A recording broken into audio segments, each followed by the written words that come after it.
Hi everyone.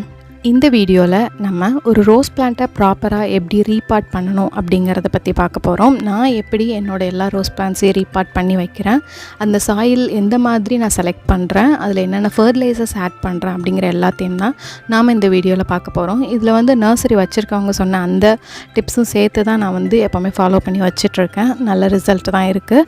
So அந்த மெத்தடை உங்களோட ஷேர் பண்ணிக்கணும் அப்படிங்கிறதுக்கான ஷேர் பண்ணிக்கணுங்கிறதுக்கான வீடியோ தான் இது. கண்டிப்பாக இந்த வீடியோ ஃபுல்லாக பாருங்கள், ரொம்பவே யூஸ்ஃபுல்லாக இருக்கும்.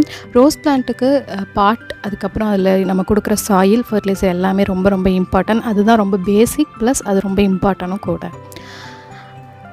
இப்போ நான் ஒரு double colour, pink and white double colour ரோஸை ரீபாட் பண்ண போகிறேன். அதுக்கான சாயில் தான் நம்ம எடுக்க போகிறோம். சாயில் நம்ம சூஸ் பண்ணுறதுக்கு முன்னாடி ஃபஸ்ட்டு பாட் சூஸ் பண்ணணும். நான் வாங்கினது இந்த பாட்டில் தான் இருந்துச்சு. பட் நம்ம இதிலே விட்டாலும் அது ஓரளவு க்ரோத்தோடு இப்படியே இருக்கும். பட் ரீபாட் பண்ணிடலாம் அப்படின்னு சொல்லிட்டு நான் எடுத்தேன்.